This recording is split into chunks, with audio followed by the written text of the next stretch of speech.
ইলেকশনে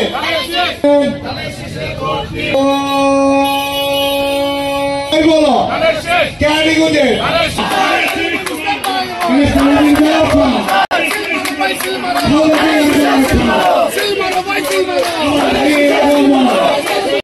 আসন্ন জাতীয় সংসদ নির্বাচনে ঢাকার ২ আসনের এমপি মনোনয়ন প্রার্থী আলহাজ আমানুল্লাহ আমান আজ বিকেল ৪টায় মিঠাপুর পুরাতনপাড়া পঞ্চায়েতে উঠোন বৈঠক করেন।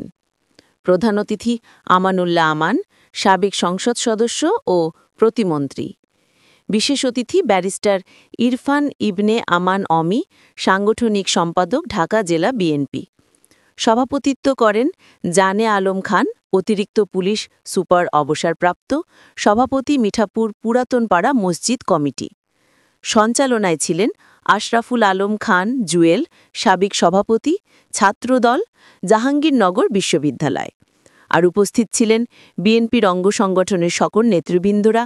সে সময় মূল্যবান বক্তব্য রাখেন প্রধান অতিথি। সম্মানিত সভাপতি, একজন ঊর্ধ্বতন পুলিশ কর্মকর্তা ছিলেন জনাব জানে আলম ভাই সাহেব, উপস্থিত আমাদের কলাতী ইউনিয়ন বিএনপির সভাপতি, সেক্রেটারি সহ কেরানীগঞ্জ থানার নেতৃবৃন্দরা এখানে উপস্থিত আছেন। আমি বক্তব্য দীর্ঘায়িত করব না, কারণ মাগরিবের আজানের আগে শেষ করতে হবে এবং এরপর আমার অনেকগুলো প্রোগ্রাম আছে। এখন ভাওয়াল স্কুল থেকে প্রোগ্রাম করে আসলাম, তারপরে বর্তনীতে করে আসলাম, এখন এখানে এরপর আরো কয়েকটা আছে। আমি বক্তব্য দীর্ঘায়িত করব না। বসতে হবে, ওখানে বসো। এখানে আমার শ্রদ্ধেয় এই মিঠাপুর এবং মিঠাপুরের একটা সাইড পড়ছি না নাকি, এদিকে সৈয়দপুর, ওদিকে আসামদীপুর, এদিকে কলাতিয়া বাজার, এই তো নাকি আর কিছু আছে?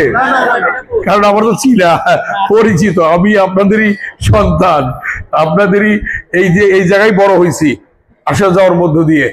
আজকে আমি জানে আলম ভাইকে বলছি, জুয়েল আমাকে যখন বললো, আমি বললাম হ্যাঁ জানে আলম ভাই থাকতে হবে এবং এই এলাকার আমার শ্রদ্ধেয় বিশিষ্ট ব্যক্তিবর্গরা থাকবেন, বাবুরা থাকবেন। আমি যাব এবং সবার সাথে সাক্ষাৎ করতে যাব।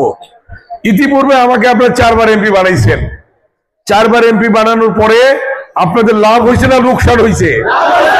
লাভ হয়েছে। কলাতিয়া কলেজ হয় নাই?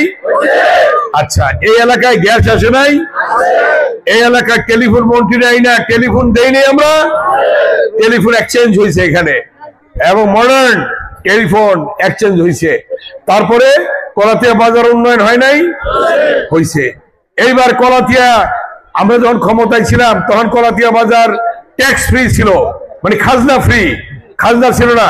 এইবার আমরা ক্ষমতায় নাই, তারপরও ডাক আইনা নেতাদের কাছে টাকা নিয়ে আমি এইবার খাজনা মাফ করছি কিনা? এখন কি একটা মুরগি 300 টাকা বিক্রি করলে 30 টাকা দিতে হয়? তরি তরকারি বিক্রি করে টাকা দিতে হয়? আমাদের বিএনপির নেতারা সবাই ফ্রি করে দিচ্ছে। ভালো হয়েছে না খারাপ হয়েছে?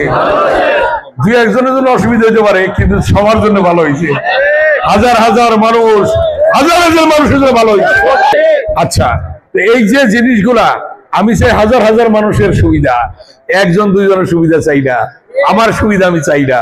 আমি চাই যে এলাকার জনগণ সুবিধা ভোগ করুক। রুইতপুর বাজারে আপনারা যান না, রুইতপুর বাজারে ডাক এনে আমরা ফ্রি করে দিছি। রুইতপুর বাজারে কোনো খাজনা দিতে হয় না।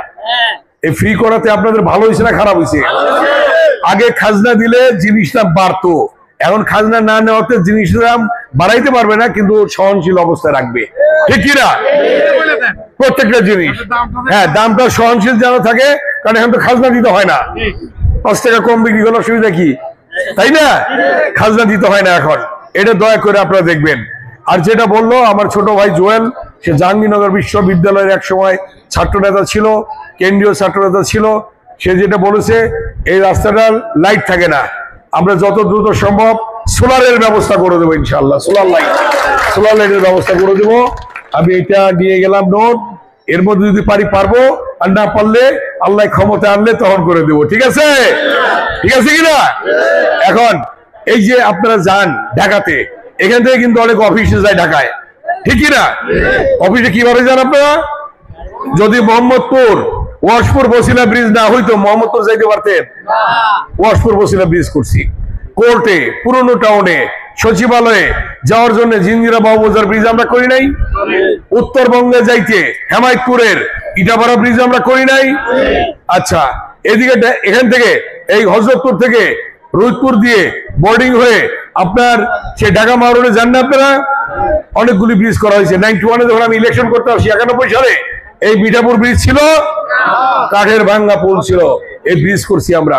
আকসাল ব্রিজ ছিল, আমরা করছি। তালেপুর ব্রিজ ছিল না, এগুলো আমরা করছি। সেই শাহপুর ব্রিজ করছি, তারপরে নতুন সোনাকান্দা কনভার্ট করছি, ব্রিজ করছি, যার জন্য মা রোডে যেতে পারেন। ওই দিক দিয়ে সালাম ক্লিনিক থেকে আপনার রামের কান্দা হয়ে গোয়ালখালী ব্রিজ করছি, নারায়ণপট্টি ব্রিজ করছি, এগুলি করাতে যেতে পারছেন আপনারা। আকসাল ব্রিজ করছি, এই জন্যে আপনারা সেই রামের কান্দা দিয়ে সেই বাগাসুর দিয়ে মা রোডে যেতে পারেন, ঠিক কিনা? তারপরে উপজেলা থেকে জিঞ্জিরা সৈয়দপুর রাস্তা 2 লাইন ইট বিছানো ছিল না? মুরব্বীরা যারা বিশেষ করে মুমিন কোম্পানির গাড়ি চলতো, 2 লাইন ইট বিছানো ছিল। আচ্ছা, হযরতপুর থেকে কলাতিয়া হয়ে আপনার সেই খোলা রাস্তা কাঁচা ছিল না? কে পাকা করছে? আমরা পাকা করছি। এরা নতুন ভোটার যারা 18 বছর 30 বছর তারা কিন্তু জানে না কেরানীগঞ্জ কি ছিল, বাতির নিচে কি ছিল? অন্ধকার। এই রাস্তা ছিল না, এই রাস্তা আমরা করছি। এখন পাকা রাস্তা দিয়ে যাই আসি, এগুলো করছি কিনা? এগুলি করা হয়েছে। সেই সিরাজনগর থেকে চাপড়া রাস্তা সেই বুরগাকান্দা দিয়ে বের হয়, 8টা ব্রিজ করতে হয়েছে তোরাক পর্যন্ত। এগুলি আমরা করছি না? আচ্ছা, একটা জিনিস দেখেন তো, অন্য দল করছে, বলেন করছে? এবার আসামদীপুর ব্রিজটা ভাঙ্গা আমরা যাতে গাড়ি যেতে পারে সেই রাস্তা করবো ইনশাআল্লাহ। ইনশাআল্লাহ আল্লাহ যদি করবার দেয়, কারণ এখন গাড়ি যায় না, চিপা রাস্তা, এটা চিপা ব্রিজ। এখন আপনাদের যখন চাকুরিরত অবস্থায় ছিলেন জানে আলম ভাই আমাদেরকে অনেক পরামর্শ দিচ্ছেন। আমাদের সাদেক আলী স্যার এখন নাই, অনেক পরামর্শ দিচ্ছেন। ইদ্রিস স্যার, এই যেখানে কুদ্দুস স্যার ছিলেন, আমি যখন ছাত্র, এই জাহাঙ্গীর ভাইদের বাসায় ছিল না, মন্টু ভাইদের বাসায়, ওই বাসায় থাকতো। আমি এসে ওইটা প্রাইভেট পড়তাম, জানেন, 1 বছর তো পড়ছি কলাতি হাই স্কুলে। তখন এসে ওখানে কুদ্দুস স্যারের কাছে পড়তাম, ইদ্রিস স্যারের কাছে পড়তাম, হালিম স্যারের কাছে পড়তাম, সাদেক আলী স্যারের কাছে পড়তাম। পড়ে তারপরে পরীক্ষা দিছি, 1 বছর পড়ছি কলাতি, তারপর ধানমন্ডি গভর্নমেন্ট বয়েজ হাই স্কুলে পড়ছি আমি। তা এখন আমার কথা হইলো, আমার মা বাবা ভাইয়েরা শ্রদ্ধ মুরব্বীরা 18 বছর যাদের নতুন ভোটার, তারা জানে না কেরানীগঞ্জে অন্ধকার ছিল। এখন তাদেরকে বলতে হবে, আপনাদের ছেলে মেয়েদের বলতে হবে, নাতি নাতকুদের বলতে হবে, যেগুলি আমানুল্লাহ আমান করছে, খালেদা জিয়া করছে, ধানের শীষ করছে, বিএনপি করছে। এই জন্য সবাইকে আপনারা আল্লাহ নামে 2 হাত দিয়ে দেখান, 2 হাত তুলে ধানের শীষে সবাই ভোট দেবেন। সবাই সবাইকে ভোট দেবেন তো?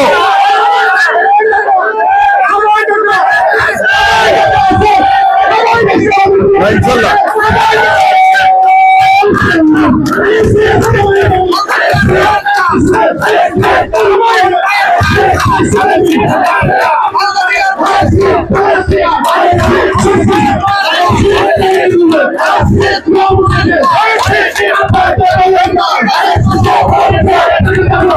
আজকে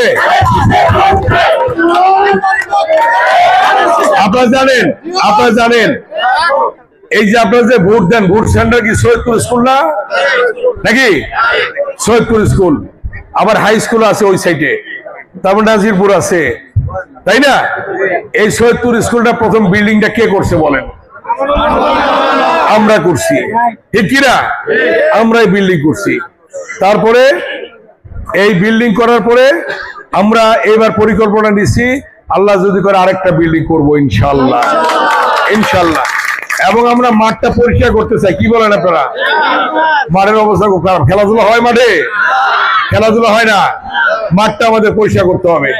মাঠ পরিষ্কার করতে হবে যাতে খেলাধুলার একটা ভালো ব্যবস্থা হয়, ঠিক আছে? আচ্ছা, ওই দিক দিয়ে যাওয়ার সময় মাঠে যাওয়া যাবো না? আমি তো আসলাম এই দিক দিয়ে, আলম সাহেবের কনভেনশন সেন্টার দিয়ে আসলাম। হ্যাঁ, হাইটেই যাবো, দেখে যাবো, মাঠটা দেখে যাবো আজকে, ঠিক আছে? গাড়ি যাবো না বাজারের ভিতর দিয়ে? তাহলে হাইটে যাবো কেন? ঠিক আছে, এটা দেখে যাবো আজকে। এটা আমরা চাই মাঠটা পরিষ্কার হয়ে যাক। কি বলেন? এলাকার ছেলে মেয়েরা খেলাধুলা করুক। আমাদের পরিকল্পনা আছে, আমরা কি চাই? আমরা 4 বার তো এমপি ছিলাম, বানাইছেন আমাকে। এইবার কি চাই আমরা চাই কেরানীগঞ্জ, কলাতিয়া, আপনাদের মিঠাপুর, আসামদীপুর সমস্ত গ্রামে কেন আমরা চাঁদাবাজ মুক্ত চাই। চাঁদাবাজ মুক্ত, কোন চাঁদা কেউ নিতে পারবে না, 1 নাম্বার। 2 নাম্বার, কেউ সন্ত্রাস করতে পারবে না। 3 নাম্বার, কেউ মাদক সেবন করতে পারবে না। মাদক গাঁজা, ফেন্সিডিল, হিরোইন এগুলি সেবন করে অনেকে খারাপ হয়ে যাচ্ছে, নষ্ট হয়ে যাচ্ছে। এই 17 বছরে কোনো চেক ছিল না। আমরা বলেছি আইন শৃঙ্খলা রক্ষাকারীদেরকে, তারা ধরে নিয়ে যাবে যদি কেউ এগুলি খায়। কি বলেন আপনারা? আপনাদের সন্তানদের ভালো চান না? আপনারা নাতি নাত করে ভালো চান না? তাহলে এটা বন্ধ করতে হবে, এটা আমার অনুরোধ। তারপরে আমরা চাই একটা ফ্যামিলি কার্ড হবে। তারেক রহমান বলেছেন ফ্যামিলি কার্ডটা কার নামে? কি কি পাওয়া যাবে? চাল, ডাল, আটা, তেল, লবণ, সাবান এগুলি পাওয়া যাবে ফ্রি প্রতি মাসে। এবং এই কার্ডটা কার নামে হবে জানেন? মা বোনদের নামে হবে। আচ্ছা, কেন মা বোনদের নামে হবে জানেন? এই যে কেন মা বোনদের নামে হবে? অনেক পুরুষ মহিলাদেরকে অবহেলা করে, অনেক পুরুষ মহিলাদেরকে ফেলে চলে যায়। কারণ পুরুষ তো কামাই করতে পারে, মহিলারা তো কামাই করতে পারে না। কি ঠিক কিনা? অতএব মহিলাদের নামে যেমন হবে, যখনই অবহেলা করবে কার্ডটা দেখাই দিবেন। তখন এইভাবে কি পারবেন না স্বামীর দেখাইতে? যেই স্বামী অবহেলা করবে সেই স্বামীর কার্ডটা দেখাই দিবেন, এই আমার কার্ড। এই কার্ড দেখানোর সাথে সাথে মনে করবে লাল কার্ড দেখাই দিচ্ছেন তারে। ঠিক আছে কিনা? অতএব মা বোনদের নামে হবে। তারেক রহমান বহু চিন্তা করে এই ব্যবস্থা করছে। আরেকটা জিনিস, যারা মসজিদের ইমাম, মসজিদের মুয়াজ্জিন, তাদের জন্য পার্মানেন্ট প্রতি মাসে ভাতার ব্যবস্থা করা হবে। মসজিদের ইমাম এবং মুয়াজ্জিনদের জন্য। এটা গত পরশুদিন তারেক রহমান ঘোষণা করেছেন। আল্লাহ ক্ষমতায় আল্লাহ আমরা সেটা করবো, ঠিক কিনা?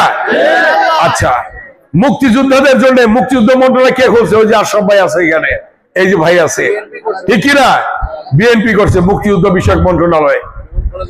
একটু আগে আমি আটি 5 দানা উচ্চ বিদ্যালয় মাঠে, আটি ভাওয়াল উচ্চ বিদ্যালয় মাঠে মুক্তিযোদ্ধা ওখানে 19 জনকে হত্যা করেছিল। এই আজকের এই দিনে 25শে নভেম্বরে ওখানে আজকে সেখানে তাদের স্মরণেই হলো। আমরা একটা স্মৃতিফলক ঘোষণা দিয়েছি, একটা স্মৃতিফলক হবে, ঠিক আছে? এবং মুক্তিযোদ্ধারা সেখানে অনেক ছিলেন। আজকে তারা বলেছে সে কিভাবে এখানে আক্রমণ করেছে পাকিস্তানি হানাদার বাহিনী। আজকে সেই সময় যারা বিতর্কিত ছিল, স্বাধীনতার বিরোধী শক্তি, তারা এসে কিন্তু আপনাদের বলবে উমুক মার্কায় ভোট দিলে জান্নাতে যাইবেন। নাউজুবিল্লাহ, নাউজুবিল্লাহ। আল্লাহ ছাড়া কেউ কাউকে বেহেশতে দিতে পারে? আল্লাহ ছাড়া কেউ কাউকে জান্নাতে দিতে পারে না। কিন্তু তারা এসে বলতেছে স্বাধীনতা বিরোধী শক্তি। অতএব এটা খেয়াল রাখবেন, কোন মা বোন যেন বিভ্রান্তির শিকার না হয়, কোন পুরুষ পুরানা যেন বিভ্রান্তির শিকার না হয়। এবং আল্লাহর নাম নিয়ে সবাই একযোগে একসঙ্গে, স্ত্রীরা স্বামীদেরকে নিয়ে যাবেন, মা বোনরা ছেলে মেয়েদের নিয়ে যাবেন, প্রত্যেকের ভোট সেন্টারে ভোর 7টার মধ্যে গিয়ে লাইন ধরে দাঁড়াবেন, ভোট দেবেন। ভোট দেওয়া শেষ হবে, ভোট গণনা করে এজেন্টরা যতক্ষণ ফলাফল নিয়ে না বেরোবে ততক্ষণ পর্যন্ত আপনার সেন্টারে থাকবেন, ঠিক আছে? কিন্তু কোনো একটা ভোটার যেন বাকি থাকে না, সবাই গিয়ে যেন ভোট কেন্দ্রে গিয়ে ভোটটা দেয়। কি এটা আপনারা দেখবেন, আমার নেতা কর্মীরা যারা আছেন, আপনারা মুরব্বীরা সবাই দেখবেন এটা, মা বোনেরা, ঠিক আছে? সবাইকে ধরে ধরে নিয়ে যাবেন, বয়স্ক হইলে তার কুলে করে নিয়ে যাবেন, রিক্সায় করে নিয়ে যাবেন, ভ্যান করে নিয়ে যাবেন, যাইবেন তো? আমার যেন কোনো ভোটের ক্ষতি না হয়, ঠিক আছে? করবেন তো এটা ইনশাল্লাহ? সেই কাজটা আপনারা করবেন। আমরা এক একজনের দায়িত্ব দিয়েছি ভোট সেন্টারের, এবং নেতাদেরকে দায়িত্ব দিয়েছি। নেতারা ঘরে ঘরে যাবে, বলবে, কিন্তু নেতাদের চেয়ে মূল্যবান কথা আপনারা বললে সবাই গ্রহণ করবে। আমরা নেতাদেরকে বলছি আপনাদেরকে নিয়ে যাবে, ঠিক আছে? আপনারা ঘরে ঘরে যাবেন তো? ভোটটা চাইবেন তো? এটা আমার অনুরোধ। তারপরে অলি গলি, রাস্তাঘাট, বিদ্যুৎ এবং বাতি, যেখানে যেটা প্রয়োজন আমরা সেটা ইনশাল্লাহ করবো আল্লাহর নাম নিয়ে, ঠিক আছে? এখন আপনারা ঘরে ঘরে যাবেন কিনা 2 হাত তুলে দেখেন আমার। ঘরে ঘরে যাবেন তো?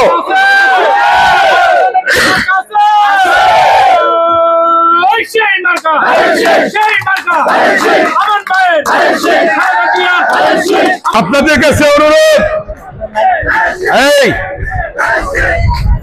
আপনারা আমার দায়িত্ব নিলেন তো? আল্লাহর পরে আপনারা কিন্তু, এবং সবাই আমান হয়ে ঘরে ঘরে যাবেন, ঠিক আছে?